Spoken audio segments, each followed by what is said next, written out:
Hello, everybody. Thank you for being here. Let's start with a simple truth. The ability of spend our money is a little bit under pressure. Who knows who is this guy? Raise your hand, don't be shy. Any idea? What do you think he's doing? Maybe it's maybe is he a terrorist, a robber? Who knows? Well, consider that he is a guy that in 2022 in Lebanon has been forced to go inside a bank, take hostages to get his own money because his father has a disease and he needed money for the cures. But bank didn't want to give back the money. So he had been forced to do a thing that it seems quite surreal, in my opinion, okay? And it was his own money, but it was not, he wasn't allowed to do it. The good thing is that at the end, the bank agreed on giving back a part of the money, but for healing his father, but unfortunately he was arrested as well, okay? So it is just an example of how hard it can be to spend your own money. So just imagine how many of you how many of you happened that you are on vacation somewhere around the world, and then your credit card stop working. How many? Yeah, I can see some some hands raised. Not fun. Okay. So in that case, what would you do? I don't know. If you are on vacation with friends, maybe you can ask them to borrow some money, okay? Or maybe if you are lucky, maybe you have another credit card, okay? So you can manage it. Or maybe if you are really cautious, maybe you withdraw a little bit of cash just in case, okay? For any inconvenience. Well, this is just the tip of an iceberg. Now, try to imagine if you are at home and you go for doing your errands, go to grocery stores, make your thing, and now out of a sudden your credit card doesn't work. Okay, maybe it's broken, who knows? Let's try the other one. Doesn't work. Ah, shit. I have a shitty bank. I have to change it. Okay, but what if your bank account is frozen as well? What if it's not just the card which is broken or doesn't work, but it is something made on purpose? So your account is frozen. What can you do? For sure, you are going to complain a lot with your bank. But while you are at the grocery store, you cannot take out the goods. So you have to give them back, go complaining with your bank, wait for having back your money, and then go again to the grocery store. Is it annoying?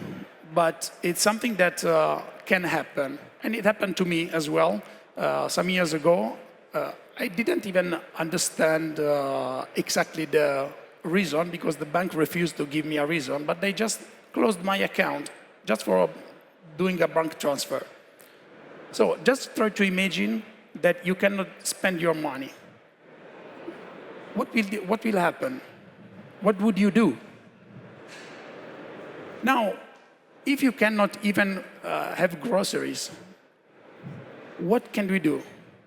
Well, you could say, come on, we are at BTC Prague, the biggest Bitcoin conference in Europe. Okay, we have Bitcoin, and that's it, and that's true. Okay, so here is when Bitcoin comes in, which is a very good tool that we have. But I think that we have a very powerful tool, a very powerful P2P electronic cash system, like Satoshi Nakamoto himself described Bitcoin on the white paper.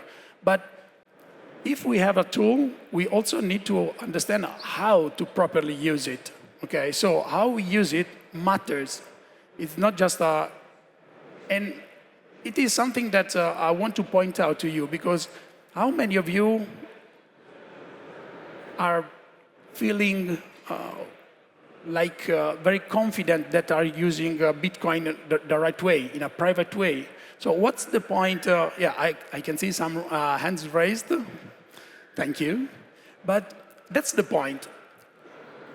If we, for example, keep using Bitcoin by purchasing them or getting Bitcoin sats from, I don't know, centralized exchanges, is it really your money? Is it something that's something which is private? Are you sure that that money can be spent freely, privately, and wherever you want for buying whatever you want?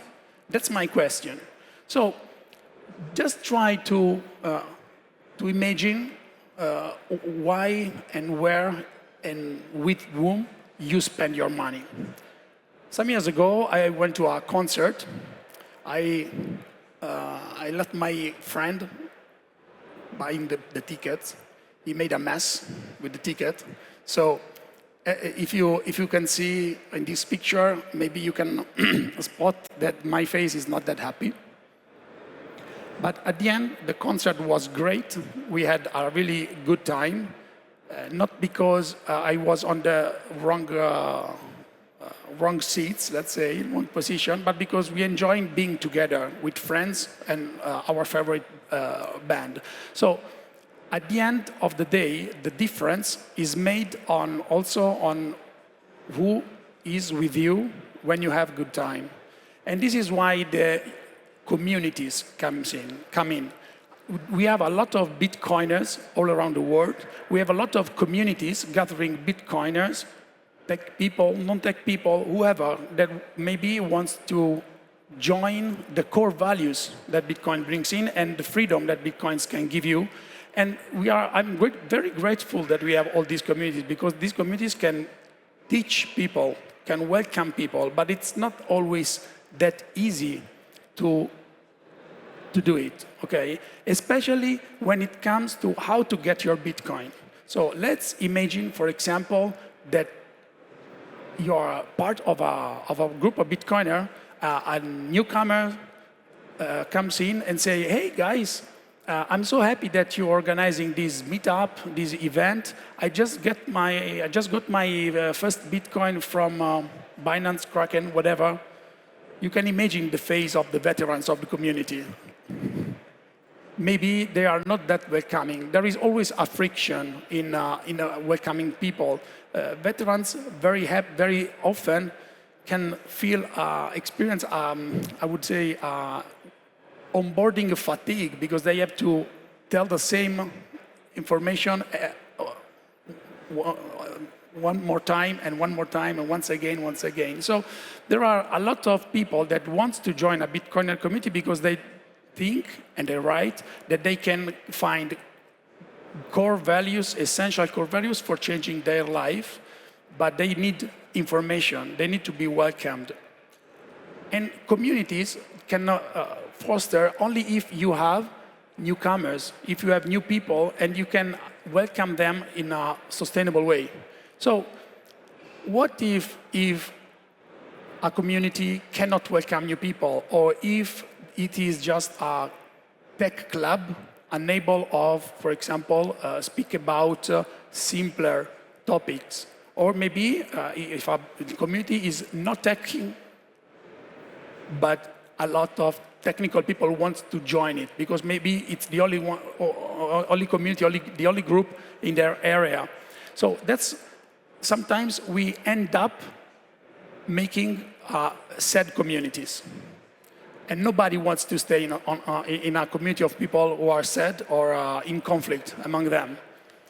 So what are now let's try to imagine a different world together, okay? So let's imagine a world in which you can exchange values with all the people that you meet on a daily basis in your area, in your local communities, local community, freely.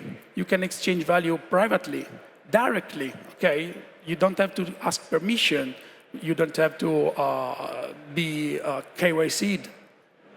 Imagine a world in which you can do all this with someone that is able and wants to help you, to support you, okay? So you can learn how to use tools, open source tools, in the proper way. So taking care of your own privacy, taking care of your own right to spend your freaking money as you want, okay? That's the word I imagine. And that's why it's important that when you go out there, teaching people how to spend their Bitcoin and how to get their Bitcoins, it's very important that that you can use tools which can enable you to be private, to trade privately, and to trade whenever you want with whoever you want.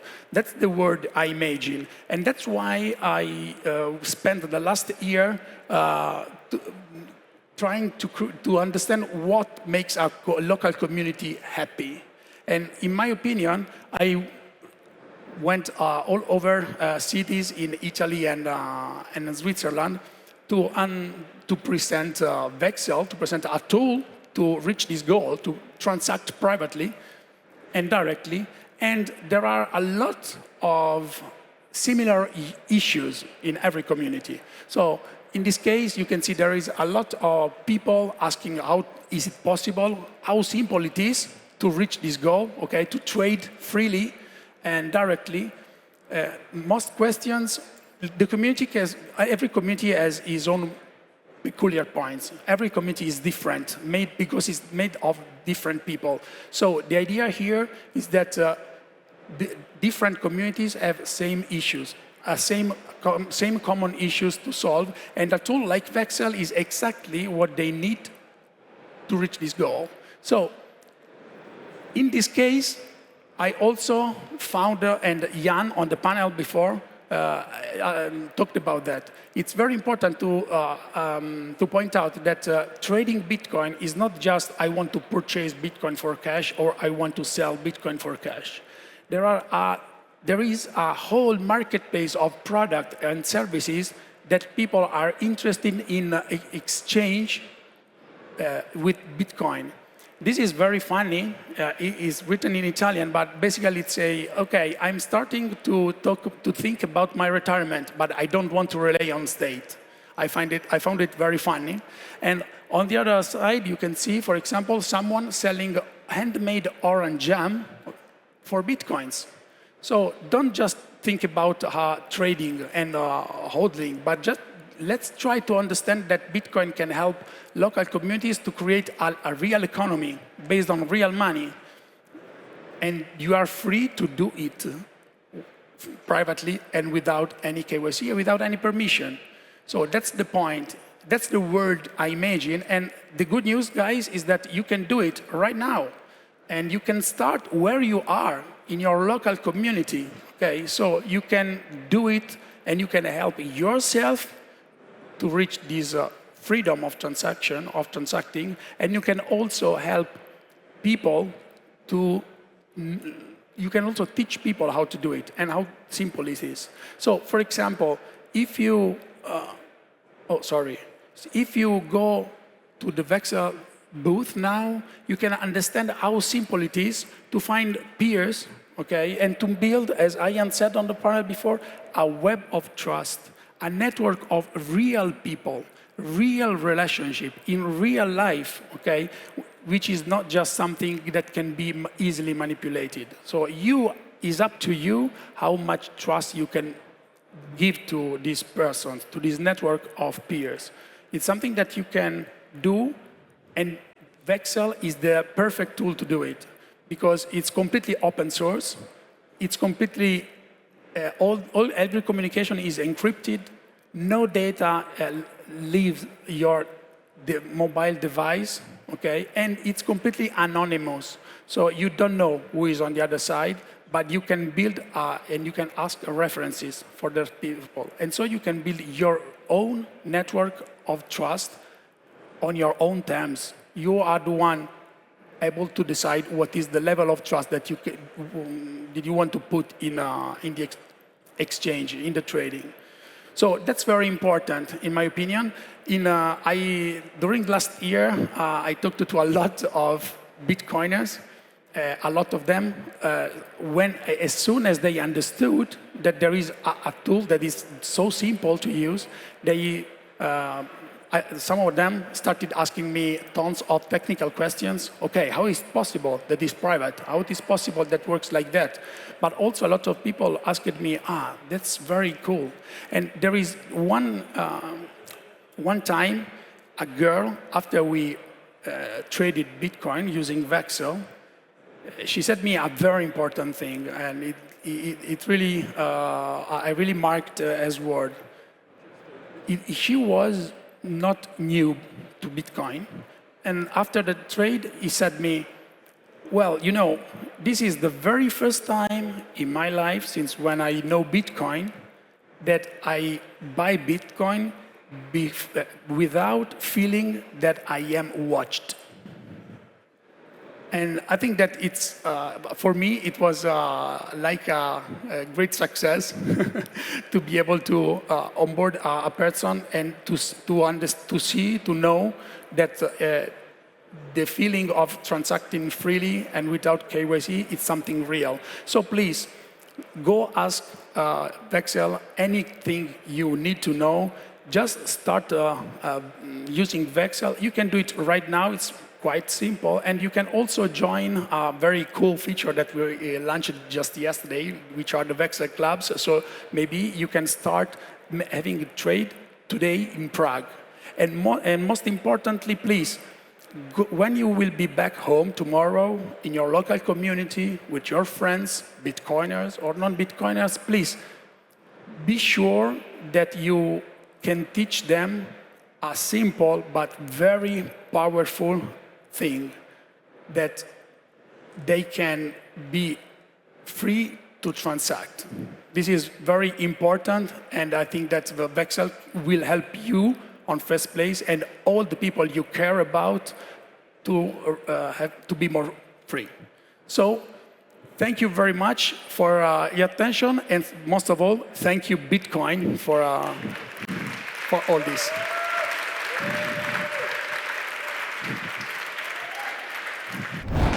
Secure your BTC Prague 2026 ticket at the lowest possible price now.